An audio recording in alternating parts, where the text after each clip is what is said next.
গীতা তত্ত্বসার অর্থাৎ শ্রীমদ্ ভগবদ্ গীতা সারাংশ তত্ত্ব, সপ্তম অধ্যায়, জ্ঞান বিজ্ঞান যোগ। শ্রীকৃষ্ণ বললেন, হে পার্থ, একমাত্র আমাতে মন সমর্পণ করিয়া যোগাভ্যাস করিতে করিতে যোগী আমাকে প্রাপ্ত হন। জীবের জন্মলাভের কারণ আমার সান্নিধ্য লাভ করা, সান্নিধ্য লাভের চেষ্টায় জীবনযাপন। শত সহস্র লোকের মধ্যে কদাচিৎ একজন আমার সান্নিধ্য লাভের জন্য যত্ন করে, তেমনি বহু সহস্র লোকের মধ্যে কদাচিৎ একজন আমায় জানিতে পারেন।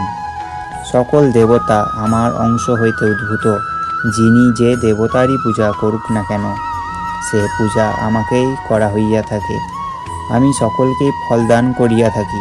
শ্রীকৃষ্ণ আরও বলিলেন, হে মহাবীর অর্জুন, আমার অপরা এবং পরা নামে দুইটি প্রকৃতি আছে। আমার প্রকৃতি অষ্টভাগে বিভক্ত আছে, তাহা এইরূপ জানিবে, যথা পৃথিবী, জল, অগ্নি, বাতাস, আকাশ, মন, বুদ্ধি ও অহংকার।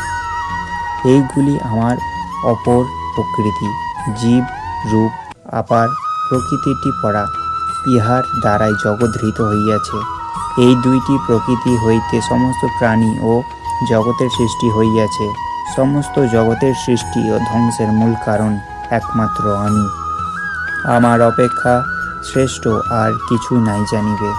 আমি জলের মধ্যে রস, সমস্ত বেদের মধ্যে ওঙ্কার, আকাশের শব্দ, মনুষ্যের মধ্যে উদ্দাম। আমি পৃথিবীর মধ্যে পবিত্র সুগন্ধ, তপস্যের তপস্যা, বুদ্ধিমানের বুদ্ধি। এই পৃথিবীতে আমি অগ্নির তেজ, চন্দ্র এবং সূর্যের আলো, সর্বজীবের প্রাণ। হরে কৃষ্ণ।